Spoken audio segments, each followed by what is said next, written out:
This is Halcyon with a special edition Burning Man Tips and Tricks report.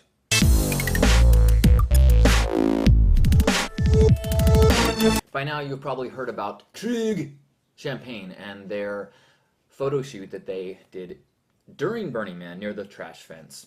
They built a set, they hired people to make food, they hired photographers under false pretenses, and had a awesome branding opportunity for photos, and they had bloggers there to write about it. Oh, the misunderstanding of what Burning Man's all about.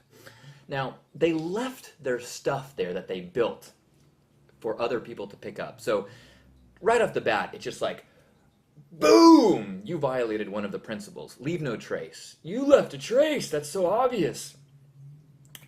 But you also violated the decommodification principle. In order to preserve the spirit of gifting, our community seeks to create social environments that are unmediated by commercial sponsorships, transaction, or advertising.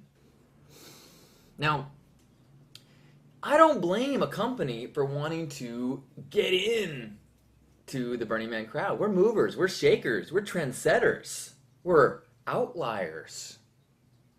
But you can't do that. You can't sponsor the event. You can't create a booth. You can't give out free Coke under the Coke banner. Now, it gets confusing because you could give out free Coke. You just have to give it away. It comes down to the intention, and it comes down to what and why and how you're contributing to the event. Now, people, burners, participants, participate in commercial things to get to Burning Man. Everybody goes shopping in Reno. We load our trucks. Some of them may have loaded themselves up with champagne. They will never again load it up with Krug. But I'm sure there's plenty of other brands that will fill our bellies and intoxicate our minds out on the playa. And there's nothing wrong. In fact, I sometimes wonder if I was a distributor of beverages, I would go into Reno and say, you know what, we just want to slash our prices on one certain brand of beer. In fact, doesn't it sometimes feel like that's what happens? And suddenly you see everybody's drinking Tecate Light or something like that, or Keystone or whatever it is. Now, that's all well and good within the principal rules. When we're in the world of commerce, we have to play the rules of commerce. We can't take gifting 100% into the default world. If you may have tried it, you may have, well, if it works for you, I'd love to hear about it.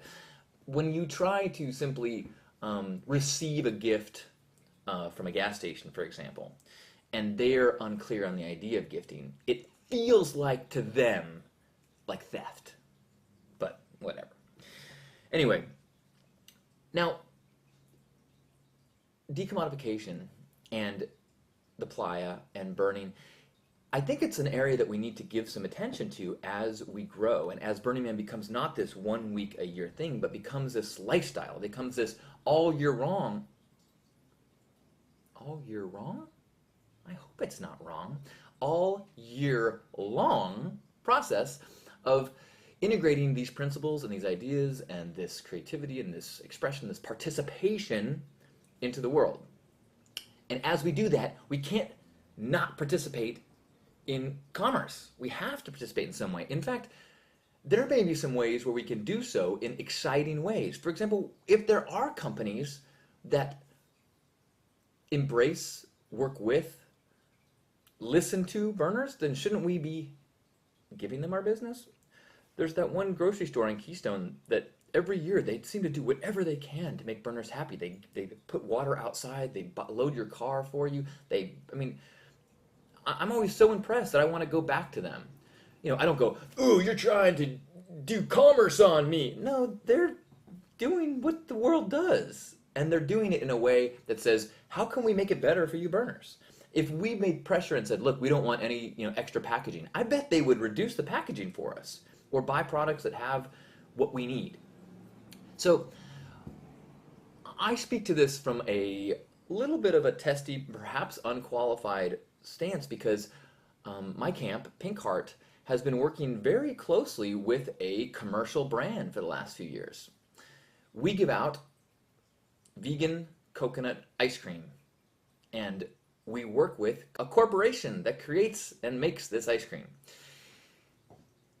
they donate a huge amount to us and discount the rest because they want to give to the burners.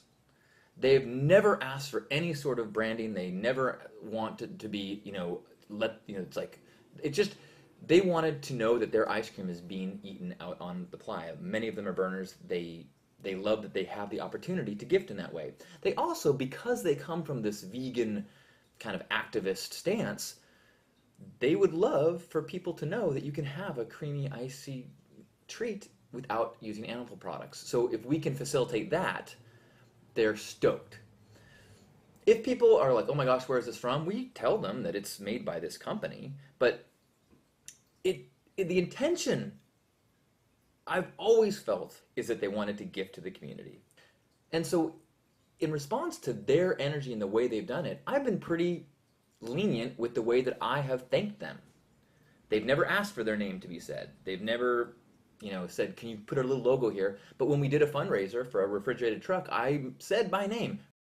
Gave us this ice cream. Thank you. And some people were like, whoa, what about decommodification? In my mind, and I'm open to all the debate, this was an example of a gifting process, and that we were thankful for. We were thanking someone, and partially because I would love to encourage corporations to act in that same way. Why not? We buy these things. If there's a company that says, oh, we'd love to have you using our brand of rebar, we'd love for your, whatever, as long as it is done in a way that does not have that, doesn't wreck the immediacy, doesn't wreck the magical interactions that we have by adding commodification. And as we have a family feeling of the community, it becomes part of our culture to educate, to bring newcomers into this understanding and respect and cultivation of this vibe of preserving what we have. Which is why it's important when somebody breaks the rules that we stand up, we speak up, we make sure everybody knows, because it is in the noticing of the rules being not followed that we can learn to understand what we want and why it's important and how we and everyone can better follow those. And we should keep in mind that these principles are made for us.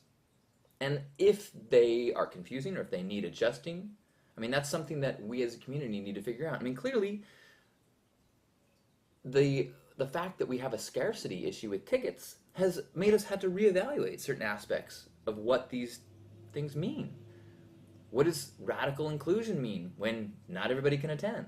Well, you got to adjust the definition. What does decommodification mean when Burning Man becomes a year-round event and clearly you have to buy stuff? What does leave no trace mean when, well, that one's obvious. Leave no trace. So shame on you, Krug. And kudos to everyone who stands by the principles and works to make Burning Man a more beautiful and magical place for everyone. I cannot wait to see you out in the dust or out on the street or at some other event or anywhere where the magic of these principles infiltrates into our lives and makes things more fun. I love you. I'll see you at home.